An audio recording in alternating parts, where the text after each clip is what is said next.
Magandang gabi, Pilipinas. Narito ang latest kay Bagyong Paulo.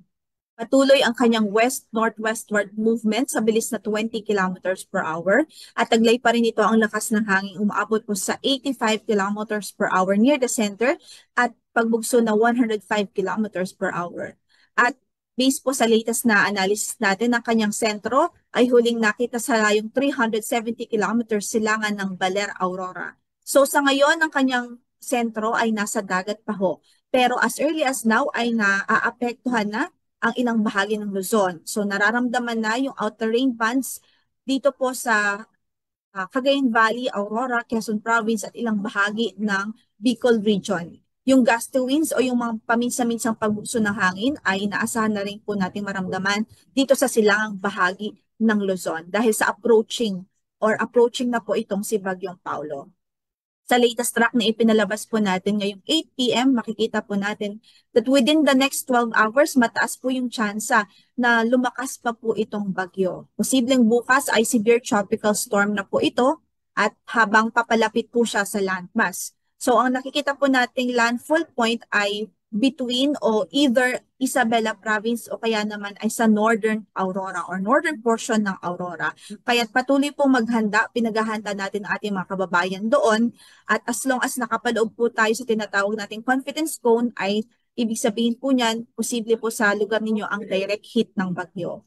So sa latest analysis din po natin, makikita din natin, hindi natin inaalis ang tsansa na bumaba pa ng bahagya yung track nito o yung southward shift na tinatawag. Kaya ang mainam po ay maghanda po tayong lahat, especially sa malaking bahagi talaga ng Northern Luzon at ilang bahagi ng Central Luzon.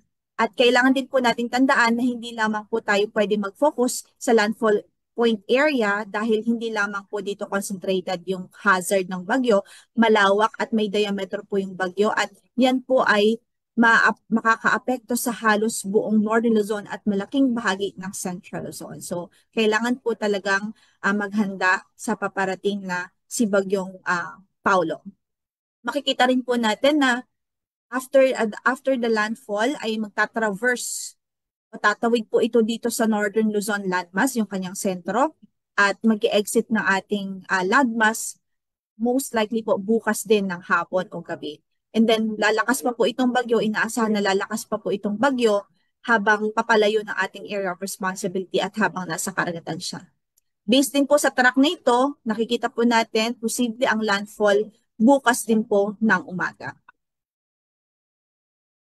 Kaugnay dyan, signal number 2 ay nakataas na ngayon sa southern portion ng mainland Cagayan, sa Isabela, sa northern portion ng Quirino, northern portion ng Nueva Vizcaya, southern portion ng Apayao, Abra, Kalinga, Mountain Province, Ifugao, northern portion of Benguet, central and southern portions ng Ilocos Sur at sa northern portion ng Aurora.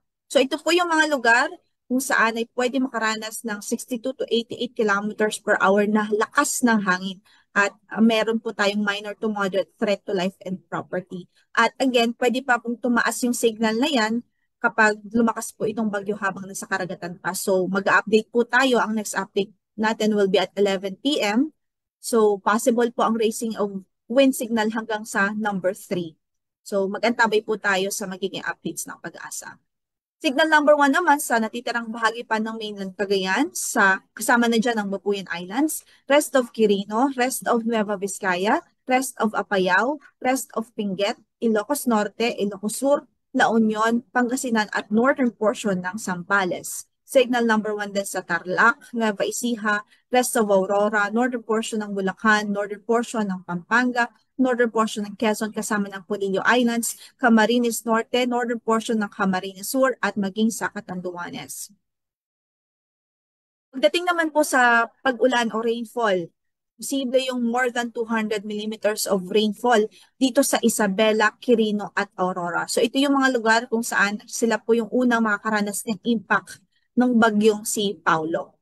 And then 100 to 200 millimeters of rainfall naman ang tinataya dito sa Cagayan, Kalinga, Mountain Province, Ifugao, Benguet, Nueva Vizcaya at maging sa Nueva Ecija. Habang 50 to 100 millimeters of rainfall naman sa Apayao, Abra, Ilocos Sur, La Union, Pangasinan, Tarlac, Zambales, Pampanga, Bataan, Bulacan, Rizal, Laguna, Quezon, Camarines Norte, Camarines Sur, Catanduanes at Albay. So ito po yung pagtaya. Ngayong araw po yan hanggang bukas ng hapon. So ingat, iba yung pag-iingat ng ating abiso sa ating mga kababayan. Nariyan po ang banta ng malawakang pagbaha, especially sa mga areas na ito na kung saan makakaranas ng more than 100 millimeters of rainfall. And then mga localized flooding naman sa areas kung saan ay makakaranas ng 50 to 100 millimeters of rainfall.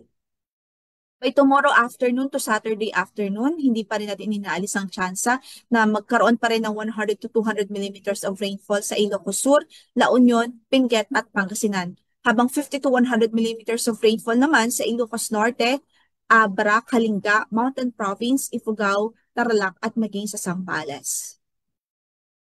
And then meron pa rin tayong in-effect na gale warning ngayon. So, maalon hanggang sa napakaalon ng kondisyon ng karagatan dito sa eastern coast ng Cagayan, sa Isabela at sa eastern coast ng Aurora. Kaugnay dyan, meron pa rin tayong storm surge warning as of 6 p.m. kanina at posible yung 2.1 to 3 meters of storm surge o daluyong dito nga po sa Aurora o sa northern portion ng Aurora, sa Cagayan at sa Isabela, sa eastern portion ng Cagayan at sa Isabela, habang 1 to 2 meters naman dito po sa natitirang bahagi pa ng Aurora sa northern portion ng Cagayan, dito sa Ilocos Norte at maging sa Ilocos Sur, maging dito po sa Quezon Province including Polillo Islands. Yan muna po ang ating latest as of 8 p.m. base po sa ating latest na bulletin. Ang next bulletin po natin ay papalabas mamayang 11 p.m. So mag-antabay po tayo at maghanda at mag-ingat po. Yan po ang ating mahigpit na paalala sa ating mga kababayan. Maraming salamat po at magandang gabi.